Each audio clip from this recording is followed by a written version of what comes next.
Hi வணக்கம், welcome to happy taste buds. இது வரைக்கும் நம்ம சேனலுக்கு சப்ஸ்கிரைப் பண்ணாதவங்க சப்ஸ்கிரைப் பண்ணிக்கோங்க அண்ட் கூடவே பெல் ஐக்கானையும் ப்ரெஸ் பண்ணிக்கோங்க.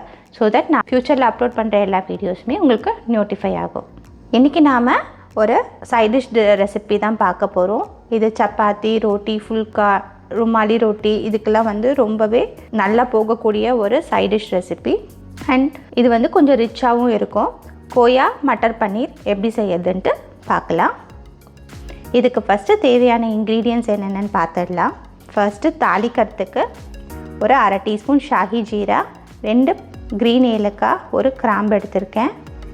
அடுத்து ஒரு டீஸ்பூன் காஷ்மீரி சில்லி பவுடர், ஒரு டீஸ்பூன் தனியா பவுடர், 1/2 டீஸ்பூன் கரம் மசாலா, ஒரு 1/4 டீஸ்பூன் ஜீரகம் பவுடர், ஒரு 3 பச்சை மிளகா இடித்து வச்சுருக்கேன் நல்லா ஃபைனாக, ஒரு டீஸ்பூன் அளவுக்கு ஜிஞ்சர் கார்லிக் பேஸ்ட், 150 கிராம்ஸ் பன்னீர் எடுத்திருக்கேன், ஒரு கப்பு பாயில்டு பீஸை பாயில் பண்ணி எடுத்துக்கோங்க, ஒரு 150 கிராம்ஸ் கோயா, ஒரு பெரிய சைஸ் ஆனியன் ஃபைன்லி சாப்டு, ஒரு 1.5 தக்காளி பியூரி பண்ணி எடுத்து வச்சுருக்கேன், அண்ட் கார்னிஷிங்க்கு கொரியாண்டர் லீவ்ஸ் அண்ட் உப்பும் எண்ணெயும் தேவைப்படும். அண்ட் இது கூடவே நம்ம ஃப்ளேவருக்கு கொஞ்சமாக கசூரி மேத்தியும் ஆட் பண்ண போகிறோம். அதுவும் நம்ம சேர்த்துக்கலாம் லாஸ்ட்டாக. ஸோ ஒரு பேனில் கொஞ்சமாக ஆயில் சேர்த்துக்கலாம். 2 டீஸ்பூன் அளவுக்கு ஆயில் சேர்த்துருக்கேன். ஆயில் சூடானதும் இந்த டெம்பரிங்க்கு வச்சுருக்க இன்க்ரீடியன்ஸை சேர்த்துடலாம். லேசாக மிக்ஸ் பண்ணிவிடுங்க. ஜீரகம் லேசாக பொரிஞ்சு வந்ததும் ஆனியன் சேர்க்க போகிறோம். வெங்காயம் கோல்டன் ப்ரௌன் கலருக்கு வதங்க வேண்டாம். இந்த கலர் சேஞ்ச் ஆன உடனே நம்ம சில்லி அண்ட் ஜிஞ்சர் கார்லிக் பேஸ்ட்டை நம்ம ஆட் பண்ணிக்கலாம். நான் கொஞ்சமாக வெங்காயத்துக்கு மட்டும் உப்பு சேர்த்துக்கிறேன். ஸோ தட் அது கொஞ்சம் குயிக்காக ஃப்ரை ஆகும்.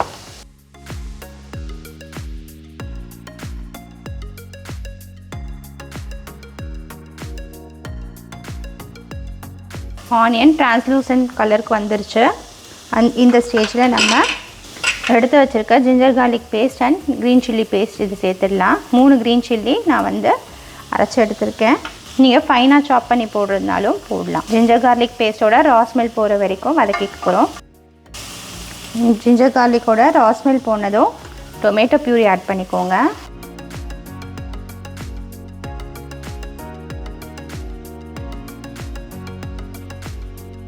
ஒரு 1/4 டீஸ்பூன் மஞ்சள் தூள், காஷ்மீரி சில்லி பவுடர், தனியாத்தூள், கூடவே 1/4 டீஸ்பூன் அளவுக்கு சீரகத்தூள் அதையும் ஆட் பண்ணிடலாம். இந்த ஸ்டேஜில்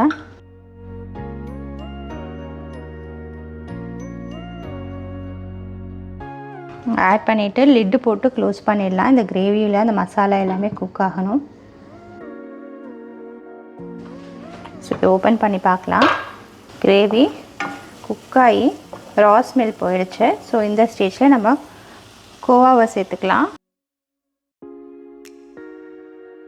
இதை நல்லா மிக்ஸ் பண்ணி விடணும், கைவிடாமல். அது மெல்ட் ஆகி இந்த கிரேவியோடு சேர்கிற வரைக்கும் கொஞ்சமாக தண்ணி சேர்த்துக்கோங்க, கன்சிஸ்டன்சி அட்ஜஸ்ட் பண்ணுறதுக்கு. கோயா அப்படியே நல்லா மெல்ட் ஆகி ஃபுல்லாக இந்த கிரேவியோடு சேர்ந்து வர வரைக்கும் நம்ம இதை நல்லா சாட்டே பண்ணிக்கலாம். நான் இன்றைக்கி யூஸ் பண்ணியிருக்கிறது அன்ஸ்வீட்டன்ட் கோயா. இது உங்களுக்கு இப்போ சூப்பர் மார்க்கெட்டில் எல்லாமே கிடைக்குது. அப்படி இல்லைன்னா நியர்பை ஸ்வீட் ஷாப்ஸ்லேயுமே உங்களுக்கு கிடைக்கும். ஸோ நீங்கள் அதை யூஸ் பண்ணிக்கலாம். ஸோ இப்போ இந்த கோயா பார்த்திங்கன்னா நல்லா மெல்ட் ஆகி கிரேவியோடு சேர்ந்துருச்சு. இந்த ஸ்டேஜில் நான் கிரேவியோட கன்சிஸ்டன்சி அட்ஜஸ்ட் பண்ணுறதுக்கு கொஞ்சமாக தண்ணி நம்ம பாயில் பண்ணி எடுத்து வச்சுருக்கோம் இல்லையா பீஸு, இதையும் போட்டு நல்லா மிக்ஸ் பண்ணிடலாம்.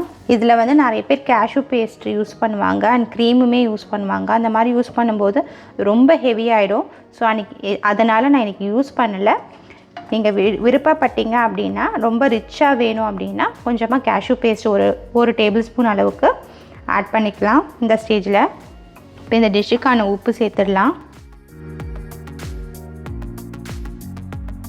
நான் இப்போ இந்த பன்னீரையும் நான் சேர்த்துடுறேன். கூடவே கரம் மசாலா பவுடர் நம்ம எடுத்து வச்சுருந்தோம் இல்லையா, அதையும் சேர்த்துக்கலாம்.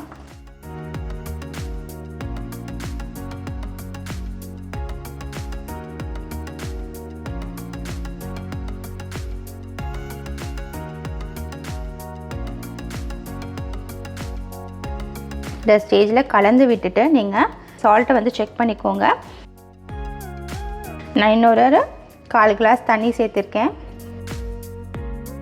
ஸோ இதை வந்து ஒரு 3 to 4 minutes லிட்டு போட்டு நம்ம குக் பண்ணிக்க போகிறோம்.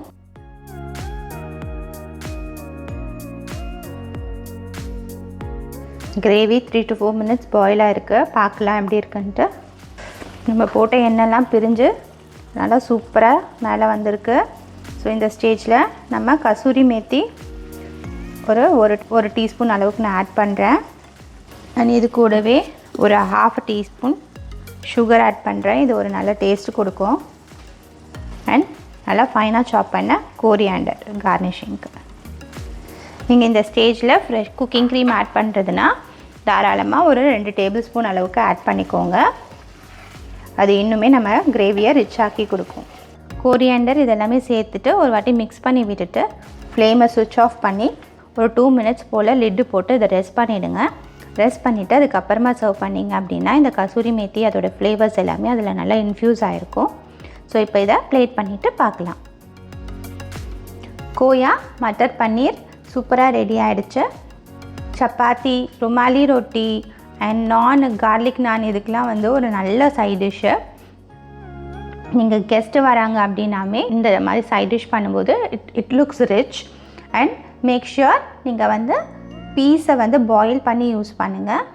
ஏன்னா நம்ம வந்து கிரேவியில் போட்டாவே வெந்துடுமே அப்படிங்கிற ஒரு மைண்ட் செட் வரும். நான் ட்ரை பண்ணியிருக்கேன், but it gives you gastric issue. So make sure நீங்கள் கண்டிப்பாக அதை பாயில் பண்ணிவிட்டு யூஸ் பண்ணுங்கள். அண்ட் ரெசிபியை ட்ரை பண்ணி பார்த்துட்டு எப்படி வந்ததுன்னு எனக்கு கமெண்ட் பாக்ஸில் சொல்லுங்கள். சீக்கிரமே இன்ட்ரெஸ்டிங்கான ரெசிபீஸோடு மீட் பண்ணலாம். தேங்க்யூ.